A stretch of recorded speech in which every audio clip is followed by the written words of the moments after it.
बाबा बाबा प्लीज तुम्ही रम्यावर विश्वास ठेवू नका. यावेळी तिला फोटो पाडण्यासाठी पिहूनी काही केलेलं नाहीये. मग तू केलं असेल नंदिनी.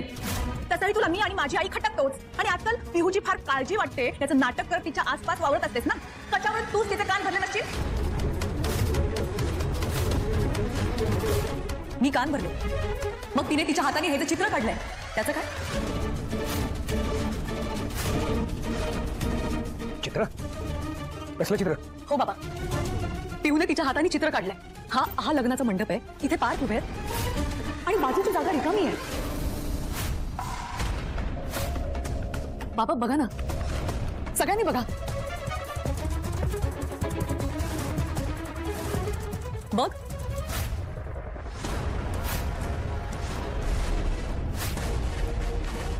हे बघ आई.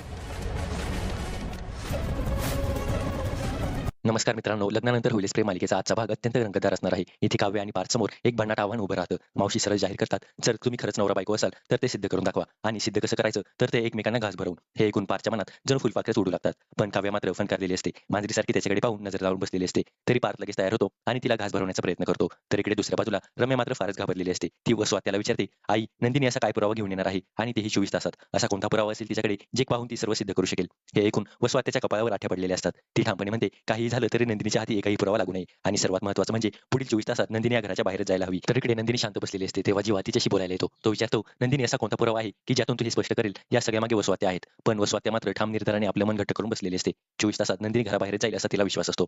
तर मित्रांनो, पण प्रश्न असा निर्माण होतो, तो नेमका पुरावा काय असेल? प्रेक्षकांनो, तुमच्या लक्षात आलं का? होय, तो पुरावा म्हणजे दीपक आहे. दीपक नंदिनीवर मनापासून प्रेम करतो आणि आपल्या प्रेमासाठी तो हे पाऊल उचलणारच. नंदिनी पुढील 24 तासात दीपकला वसवात्यासमोर उभं करणार आहे आणि तो सगळं स्पष्ट सांगणार आहे. वसवात्यानेच मला हे सर्व करायला भाग पडलेलं आहे. तर मित्रांनो, यामुळेच नंदिनी बाजी जिंकणार आहे आणि सतत वसवात्याची अडचण वाढवणार आहे. विक्रम जे सतत वसवात्याच्या बाजूने उभे असतात ते आता पुढे काय पावलं उचलतील हे पाहणं फार रोचक ठरणार आहे. तर मित्रांनो, चला तर पाहूया संपूर्ण भागाचा रिव्ह्यू. नंदिनी आईबाबांना विनवणी करत असते, कृपया रम्यावर विश्वास ठेवू नका. यावेळी पिहूने काही चुकीचं केलेलं नाही, ती खरं बोलत आहे. यावर रम्या तडक प्रत्युत्तर देते, हे सगळं पिहूने तुझ्या सांगण्यावरूनच केलं नसेल याची खात्री कशी द्यायची? आणि आम्ही तुझ्यावर विश्वास का ठेवायचा? तुला माझी आई आणि मी यात घरास नको आहे हे सगळ्यांना माहिती आहे. नंदिनी हे ऐकून चकित होते आणि विचारते, मी असं का करेन? हे तर पिहूने काढलेले चित्र आहे. असं ती पिहूने काढलेले चित्र दाखवत सगळ्यांसमोर विचारते. ती हातातलं चित्र सगळ्यांना दाखवते. त्या चित्रात लग्न मंडपात फक्त पार्थ एकटा उभा असतो आणि नंदिनीच्या नावावर लाल रंगाचा क्रॉस मारलेला असतो. विक्रम ते चित्र हातात घेऊन म्हणतो, मग यात विशेष काय आहे? नंदिनी ठामपणे सांगते, या चित्रात माझं अस्तित्वच नाही. मला वसवात्याने दीपकच्या मदतीने पळवून नेलेलं होतं. पार्थ आहे पण माझ्या नावावर क्रॉस आहे असा या चित्राचा अर्थ होतो. रम्या ते चित्र पाहून टोमणा मारत म्हणते, अर्थ एकच आहे, तू तिथे नव्हतीस आणि माझ्या आईने तुला पळवलं हे यावरून सिद्ध होत नाही. नंदिनी यावर खंत व्यक्त करते आणि म्हणते, मला ठाऊक आहे तुम्ही माझ्यावर विश्वास ठेवणार नाही, पण आई बाबांच्या लग्नाच्या वाढदिवशी जे घडलं होतं ते काही विसरून चालणार नाही. हे ऐकून वसवात्याचा चेहरा पांढरा फटक होतो. यानंतर मानिनी ताबडतोब विचारते, वाढदिवसाच्या दिवशी काय झालं होतं नक्की? नंदिनी सांगते, त्या दिवशी पिहूच्या घरात टेरेसवर व्हिडिओ काढायचा हट्ट होता. मोबाईल घेऊन ती वर गेली तेव्हा वसवात्याने तिला गाठलं आणि धमकावलं. मिथुन काका संतापून विचारतात, वसुताई माझ्या पिहूला धमकावायची तुझी हिंमत कशी झाली? वसवात्या यावर नकार देते आणि म्हणते, मी असं काहीच केलं नाही. पण लगेचच त्या पिहूकडे जातात, तिचा हात घट्ट पकडतात आणि नजरेत नजर घालून विचारतात, पिहू मी तुला धमकावलं होतं का? या क्षणी पिहूचा तो भयानक क्षण होतो जेव्हा वसवात्याने तिला सांगितलं होतं, मी तुला तुझ्या आईला, बहिणीला आणि बाबांना या घरातून बाहेर हकलून देईल जर तू हे सत्य सांगितलंस तर. ती आठवताच पिहूचे डोळे पाणवतात आणि ती जोराने रडू लागते. पिहू अचानक रडताना नंदिनी समोर येऊन म्हणते, नंदिनी वहिनी सॉरी, खरंच सॉरी, प्लीज मला या सगळ्यात ओढू नकोस. मला यात पडायचंच नाही आणि खरं सांगायचं तर वसुमावशीने काहीही केलेलं नाही. एवढंच बोलून ती पुन्हा रडायला लागते. हे ऐकून नंदिनीला मोठा धक्का बसतो. ती पिहूच्या मागे धावत जाऊन खोलीत शिरण्याचा प्रयत्न करते आणि म्हणते, पिहू बाळा काय झाले तुला? प्लीज माझं ऐकून घे, असं करू नकोस. ही सगळी घटना पाहून विक्रम लगेच टोमणा मारतो, बघ नंदिनी, पिहूने स्पष्ट सांगितलंय की तिला कोणीही धमकावलेलं नाही. मग तुझ्याकडे आता काय पुरावा आहे? जीवा मात्र नंदिनीच्या बाजूने बोलतो, बाबा नंदिनी उगाच कोणावर संशय घेणार नाही किंवा बिनबुडाचे आरोपही करणार नाही, हा माझा विश्वास आहे. मानिनी सुद्धा होकार देते, खरं आहे, जरी कोणती गोष्ट गंभीर असली तर नंदिनी असं विनाकारण बोलणार नाही. प्लीज तिच्यावर दोष टाकू नका. पण रम्या गप्प बसत नाही. ती नंदिनी समोर येऊन म्हणते, सगळ्यांना नंदिनी बरोबर आणि माझ्या आईची चुकी वाटते का?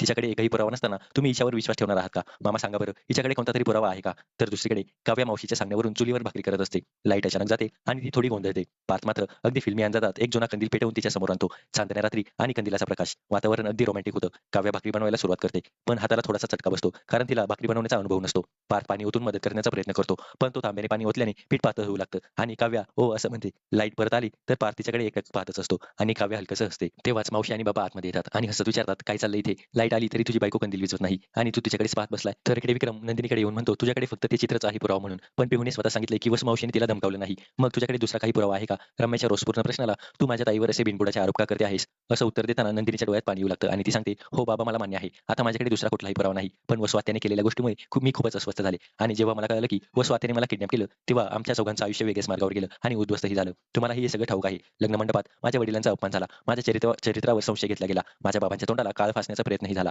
चारित्रहीन म्हणून मला हिणवलं गेलं आणि सेकंड हँड मुलगी म्हणत माझी थट्टा उडवली गेली. हे सगळं आठवलं आणि माझा ताबा सुटला. मी त्यांचा अपमान करायचा नव्हता. मला फक्त त्यांना जाब विचारायचा होता.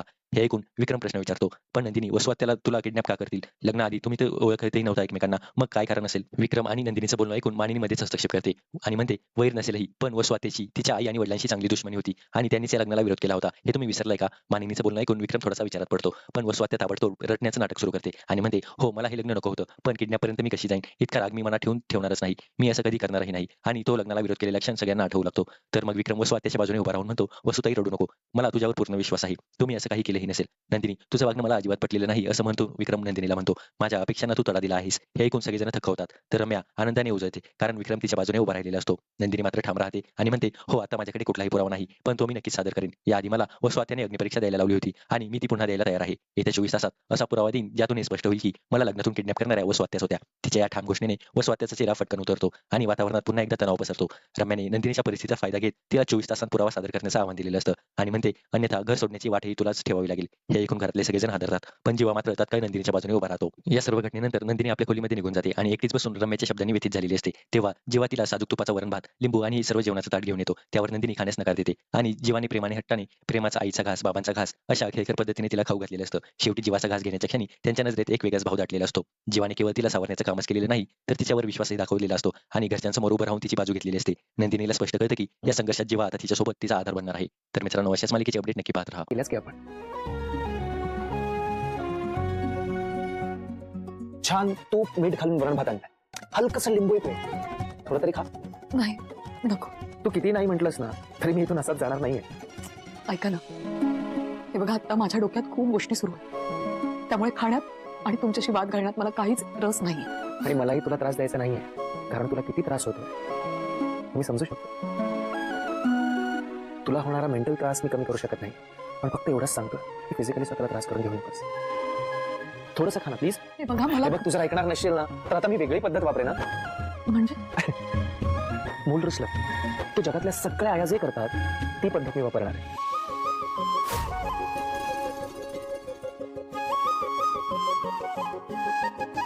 एक घास आईचा आणि आईला कधी नाही म्हणून. एक घास आईचा. आकर आकर आकर पटकन आकर. हा व्हेरी गुड. आता एक घास बाबांचा. बाबांचा लहान एक. हा गुड. आता एक घास काफ्याचा. एक घास नाही नाही बस. आरुषीचा घास नको. आरुषी रुसे ना तिला कळलं तर. ये घे. एक घास आरुषीचा. Very good. आता आता खरंच नको पुरे. हो रे हे बरं आहे. म्हणजे तू तुझ्या घरच्यांच्याच नावाचे घास घेणार आहेस का? माझ्या आई बाबांचं काय? एक घास माझ्या आई बाबांचा. एक घास पार्थ दादाचा. हा व्हेरी गुड. आता एक घास जी.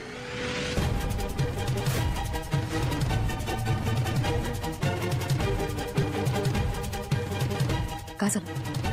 तुमच्या नावाचा घास पुढे गेला तर मी खाणार नाही का?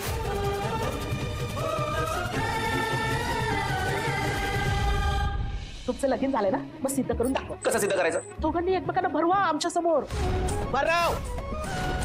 ती नंदिनी काय पुरावा घेऊन येईल हे सांगता येत नाही. आपल्याला तिच्या एक पाऊल पुढे असायला हवं. एक विचार 24 तासात तू नक्की कुठला पुरावा घेऊन येणार आहेस?